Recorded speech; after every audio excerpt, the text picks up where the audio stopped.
Baik. Menjawab pertanyaan nomor 45. Mohon izin bertanya, indikator tulisan plagiasi itu apa dan bagaimana trik menghindarinya? Terkadang kita suka nyomet berita online, blogger, YouTube, dan seterusnya. Terima kasih. Baik, Bapak Ibu, sebelum kita apa tadi pertanyaannya? Kita bahas mengenai indikator bagaimana trik menghindari plagiasi. Mungkin kita harus tahu dulu ya, namanya plagiasi itu apa. Jadi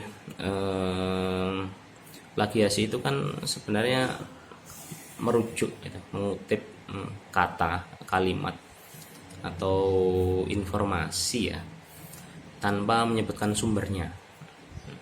Jadi itu disebut plagiasi, atau menyebutkan sumbernya tapi tidak proporsional. Misalkan kita ngambil sumber misalkan mengenai berita kayak berita bencana alam misalkan ya, dari atau rekaman berita alam, terus kemudian kita repost gitu tanpa, walaupun itu video ya, itu tanpa menyebutkan sumbernya secara lengkap. Misalkan itu bersumber dari TV One atau tanggal sekian sekian itu misalkan, nah gitu bisa jadi disebut plagiasi. Kalau yang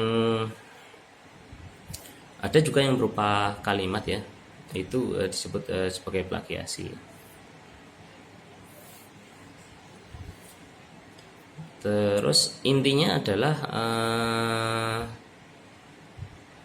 jadi intinya adalah kita mengambil kalimat itu kan, kalimat terutama kalau di jurnal ilmiah itu seringnya adalah kalimat atau paragraf itu tanpa, atau ide ya, ide misalkan kesamaan ide gitu kan, tanpa mencantumkan bahwa itu adalah dari sumber, bukan dari ide kita sendiri, itu disebut plagiasi.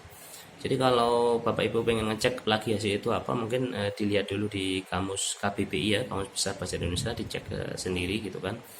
Kalau untuk kita biasanya kalau nggak salah ya, itu maksimal untuk nilai plagiarisme 25%. Itu di beberapa jurnal mengatakan seperti itu. Terus kemudian tadi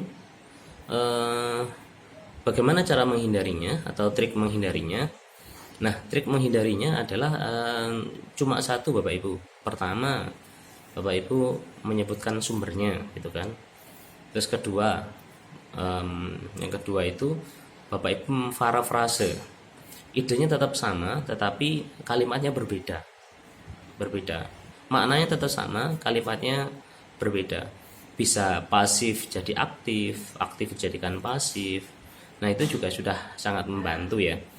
Misalkan satu kalimat sederhana ya, yang SPOK itu. Misalkan begini, Ibu pergi ke pasar hari Senin. Nah, kalau kita nulis Ibu ke pasar hari Senin, itu adalah plagiasi. Tetapi ketika kita merubah kalimatnya, misalkan setiap hari Senin, nah setiap hari Senin Ibu ke pasar dibantu dengan adik. Nah kayak gitu. Jadi ada tambahan-tambahan. Intinya adalah tetap idenya adalah Ibu ke pasar kan, tapi ini dalam hal ini Ibu dibantu dengan adik. Nah kayak gitu ya. Jadi teman-teman, cara paling bagus untuk menghindari plagiasi adalah parafrase ya, memparafrasekan kalimat yang idenya sama gitu kan, tapi dirubah kalimatnya. Mungkin itu yang bisa saya jawab.